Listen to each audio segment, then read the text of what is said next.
Ya, kita kembali lagi ke dalam rancangan Rampai Pagi untuk kami siarkan satu lagi segmen wawancara. Wawancara pertama sebetulnya untuk hari ini berkenaan dengan fiksi mini dalam kesusastraan Brunei. Ya, jadi kita perkenalkan tetamu kita bersama kita pada pagi ini iaitu seorang mantan pensyarah Jabatan Kesusastraan Melayu, Fakulti Sastra dan Sains Sosial dari Universiti Brunei Darussalam bersama dengan Yang Mulia Tuan Haji Kamis bin Haji Tuah. Kita ucapkan selamat datang. Assalamualaikum Tuan. Waalaikumsalam. Terima kasih. Ya, apa kabar Tuan? Alhamdulillah baik. Alhamdulillah. Dan Rampai Pagi ingin mengucapkan jutaan terima kasih di atas kesudian Tuan bersama kita pada pagi ini. Ya, jadi berkenaan dengan tajuk kita pada hari ini Tuan, fiksi mini dalam kesusastraan Brunei. Jadi fiksi mini ini dapat disebut sebagai satu subgenre fiksi ataupun dalam bahasa Inggerisnya fiction. Dan sesuatu yang relatif baru dalam kesusastraan Brunei. Jadi ianya mungkin bukan lagi ataupun maafkan saya, mungkin ianya adalah sesuatu yang belum lagi dikenali di halayak ramai. Jadi mungkin di kesempatan ini Tuan dapat mengongsikan secara ringkas apa yang dimaksudkan sebagai fiksi mini itu. Silakan. Okey, terima kasih soalannya pengacara. Fiksi mini sebenarnya memang satu genre atau subgenre yang sangat baru lah, sangat baru. Bahkan istilah ataupun terminologi fiksi mini itu sendiri barangkali sangat asing lah bagi kalayak sastra kita di Brunei. Istilah itu sebenarnya diambil daripada terminologi atau istilah yang digunakan di Indonesia. Kita hanya meminjam saja. Kalau di Melayukan barangkali fiction mini lah. Lebih kurang daripada terjemahan daripada istilah Inggeris. Ya. Jadi barangkali kebanyakan khalayak sastra kita sangat merasa asing lah dengan genre fiction ini. Karena memang baru. Berbanding dengan mungkin cerpen ataupun novel itu sudah lazim, biasa. Sedangkan fiksi mini memang suatu yang agak baru lah bagi dunia kita. Betul. Dunia sastra kita lah. Tapi dunia sastra dunia antarabangsa atau mancanegara itu sudah lama lah. Sudah cukup lama di barat ataupun di timur sendiri dalam sastra Jepun sudah abad ke-15 sudah ada. Tapi dengan istilah yang berbeza lah. Kalau di barat pun macam-macam istilah di Amerika atau di sastra Inggris, macam-macam istilah digunakan. Tapi yang paling famous itu mini fiction itu. Jadi diterjemahkan terus daripada bahasa Inggris itulah, lebih kurang begitu. Ya. Baik, Tuan Haji, meskipun sudah sejak lama muncul dalam kesusastraan mancanegara, namun fiksi mini dapat disebut sebagai satu subgenre fiksi baru dalam kesusastraan Brunei. Jadi bagaimanakah fiksi mini ini muncul dalam kesusastraan Brunei? Jadi mungkin dapat Tuan Haji berikan latar belakang ringkas mengenai dengan perkara ini yang disebutkan sebagai fiksi mini ini muncul dalam kesusastraan Brunei ini. Terima kasih. Sebelum itu saya ingin menambah soalan pertama tadi tentang konsep ataupun definisi fiksi mini itu sendiri fiksi mini ini belum ada satu definisi yang standard yang diterima pakai oleh umum lah. Tapi bagaimanapun banyak pengaji sastra yang menyebut fiksi mini ini adalah fiksi ataupun cerita pendek yang sangat pendek. Dari segi sukat-sukatnya, kebanyakan sarjana mengatakan jangan atau tidak melebihi daripada 1,500 patah kata ke bawah. Artinya ada fiksi mini yang hanya mempunyai beberapa patah kata. Sangat pendek kan. Ada satu fiksi mini yang terkenal di dunia yang ditulis oleh Hemingway, seorang pengarang terkenal di dunia bekas penerima hadiah Nobel. Dia hanya menulis ada satu fiksi mini, saya lupa, yang hanya terdiri pada 6 kata. 6 kata. Fiksi dipanggil ketua, bukan perambahan. Ya, mungkin seperti puisi, tapi itu fiksi dan cukup terkenal. Tapi kebanyakan fiksi mini ini barangkali antara puluhan patah kata sampailah di bawah 1.500 patah kata itu. Oke, berbalik pada soalan tadi, seperti yang saya telah sebutkan, fiksi mini adalah satu genre atau subgenre fiction, fiksi yang cukup baru, sangat barulah. Kalau dalam dunia sastra Brunei, kita hanya baru mengenal sekitar dekade pertama abad ke-21 inilah. Sedangkan di dunia sudah abad ke-15, sudah ratusan tahun ya. Tapi kita hanya baru mengenal genre ini baru-baru saja. Belum cukup lama lah. Tetapi mungkin saja ada sudah penulis-penulis dulu sekitar tahun 50-an, 60-an. Misalnya dulu pengarang terkenal almarhum Muslim Murmad ya. Beliau kan menulis tahun 50-an, cerpen-cerpen. Saya lihat ada cerpen-cerpen yang pendek yang mungkin dapat dikategorikan sebagai fiksi mini. Artinya sudah awal juga lah. Tapi hanya masa itu istilah atau terminologi fiksi mini itu sangat asing, tidak ada. Hanya baru kita kenal ya awal abad ke-21 inilah. Jadi fiksi mini dalam dunia sastra ini boleh saya sebutkan, katakan telah dipelupuri lah ataupun diangkat kembali oleh seorang pengarang yang terkenal dengan nama pena Putra Katak Brunei, ataupun juga dikenal sebagai Musidi. Beliau ini seorang pengarang yang cukup produktif dan prolific lah. Sudah menghasilkan banyak karya-karya sebelum ini dan menerima anugerah tempatan dan luar negeri lah. Beliau cukup terkenal dan sekarang beliau aktif menulis fiksi mini melalui Facebook. Dulu dia menulis melalui beberapa website beliau lah sendiri ya, disibarkan. Walaupun mungkin baru kemudian dicetak.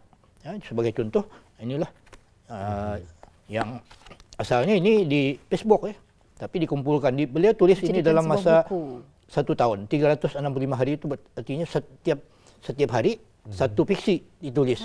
Jadi ada keresahan kan? Dikumpul akhirnya menjadi satu antologi. Betul. Ya. Jadi Tuan ada menyebut tadi mengenai dengan Putra Katak ini. Jadi Putra Katak Brunei yang juga dikenali sebagai Musidi ini dapat diberikan predikat ataupun kita diangkat sebagai pengarang fiksi mini terpenting dalam kesusastraan Brunei. Jadi mungkin bagaimana Tuan? Dapat Tuan kongsikan sedikit sebanyak pendapat berkenaan dengan hal tersebut? Terima kasih soalannya. Saya sendiri sejak berapa lama lah memang pengkhususan saya dalam bidang fiction, mengajar fiction lah, bukan fiction Melayu saja ya, fiction Inggris, sastra Inggris, Barat Timur juga. Jadi saya melihat ini satu perkembangan yang cukup menarik ya dalam dunia sastra Brunei lah maksud saya ya, karena kemunculan ini seorang pengarang yang cukup prolific lah.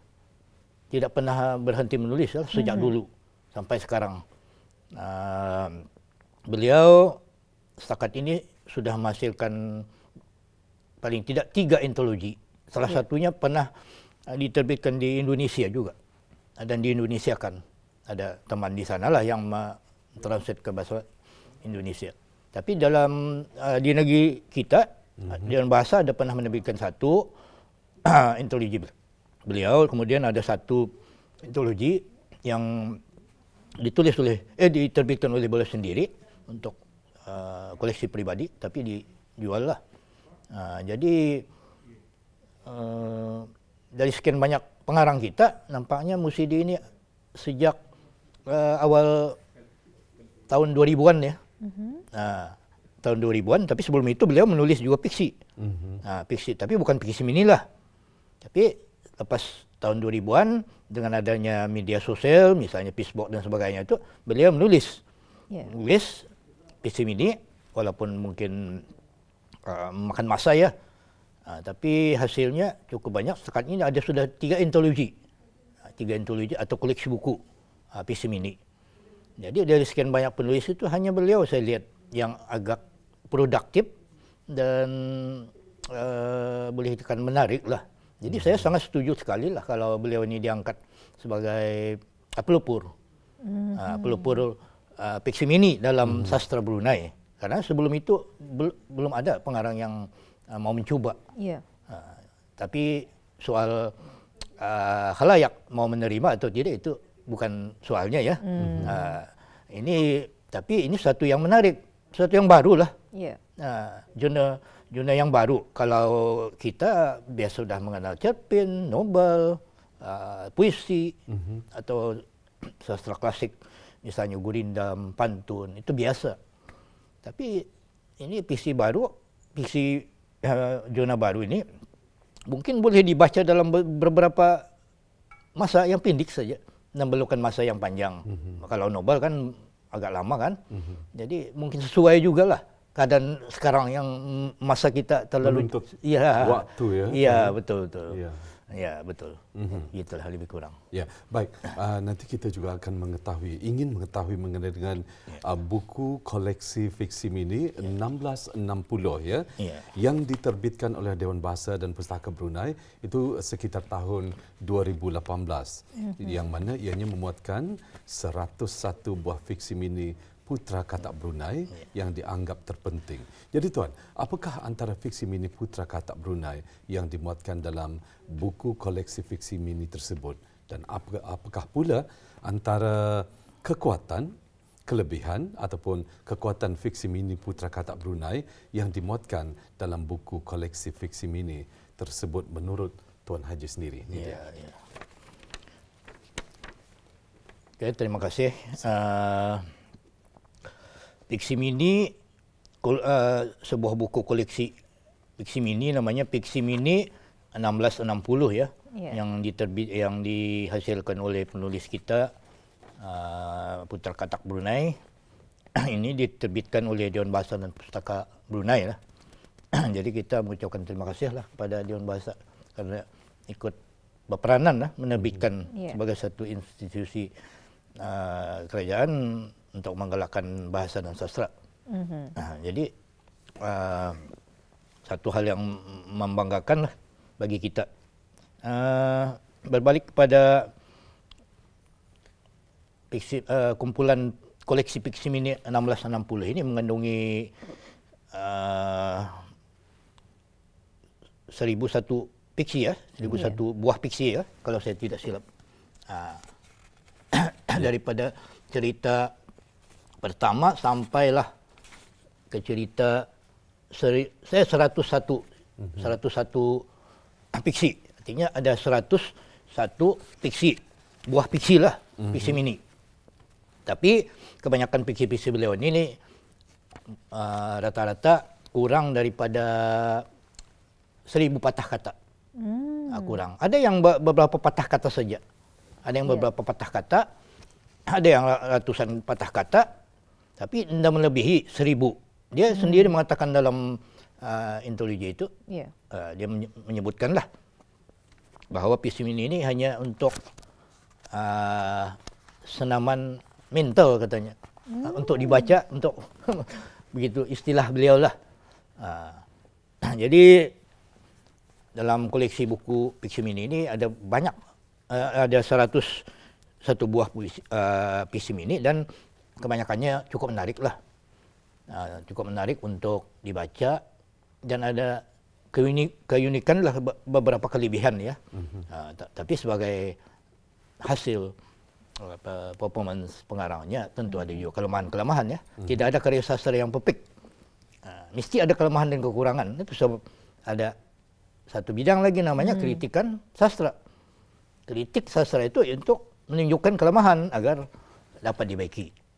Tapi kalau untuk fiksi mini Putra Katak ini banyaklah yang agak menonjol, menarik.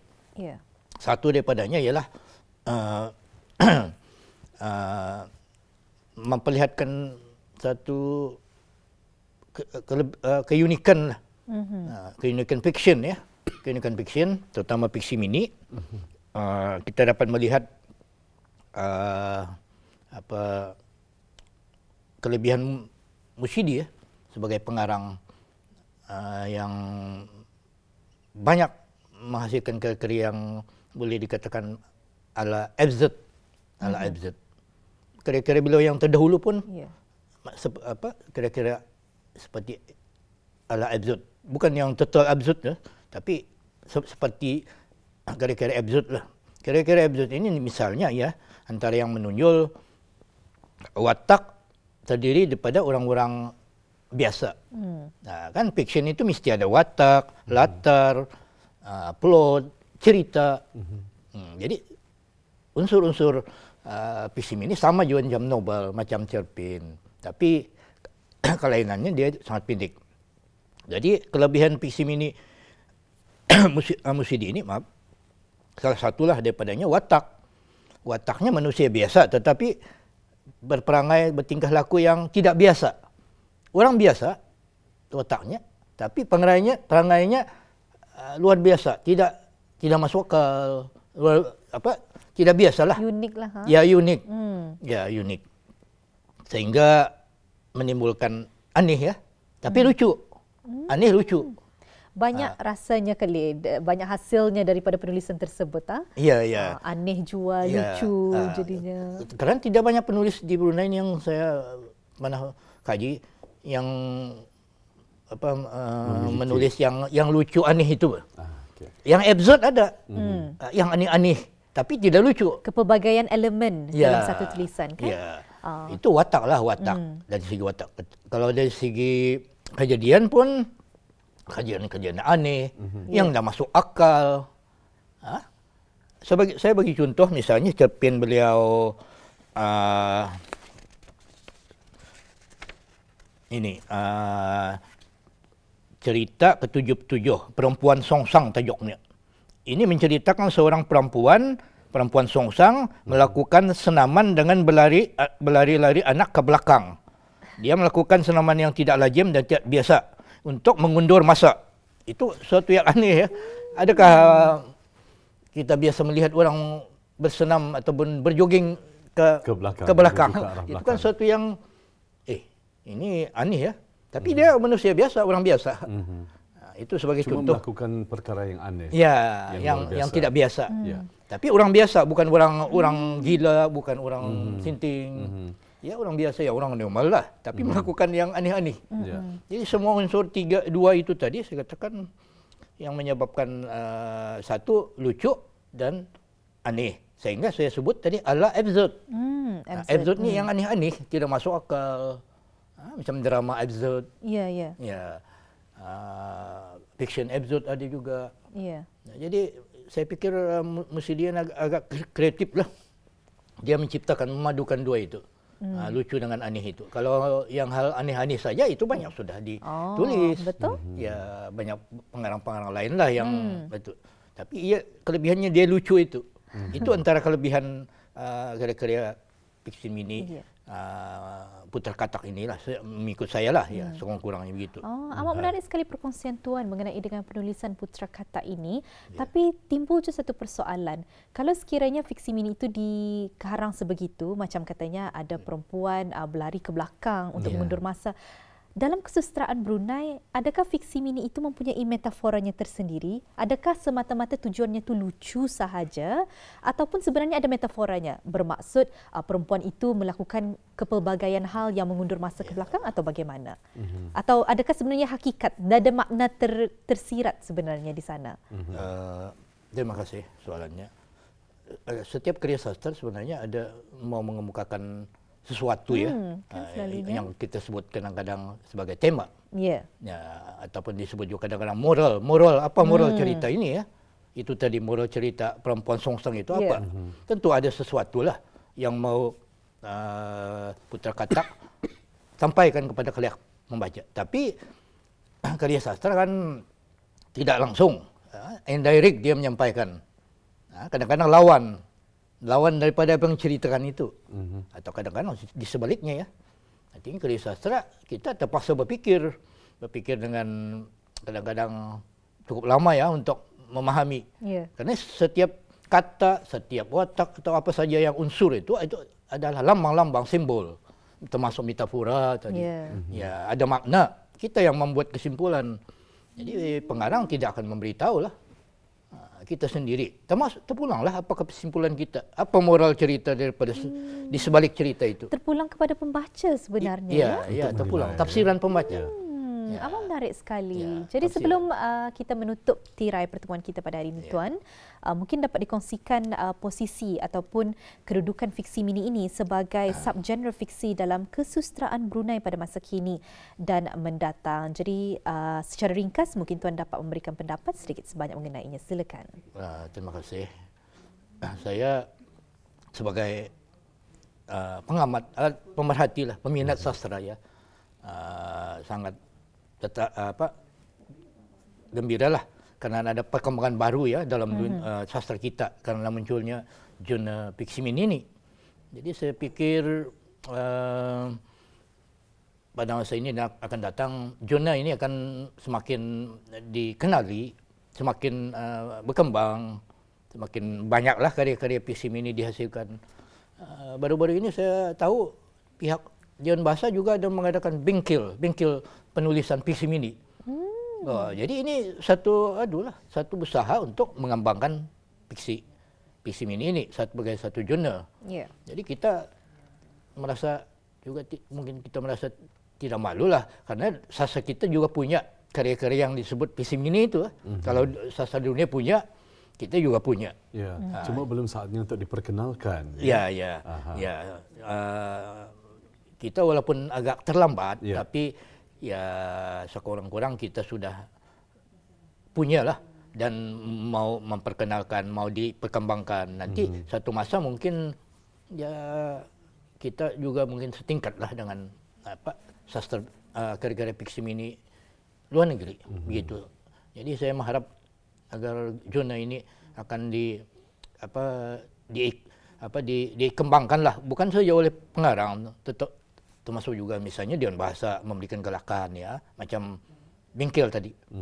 Atau lebih banyak ceramah atau apa sajalah yang memperkenalkan fiksi mini. Karena ketika ini fiksi mini belum begitu dikenali lah. Bahkan mungkin ada yang belum langsung pernah membaca fiksi ini. Tidak tahu.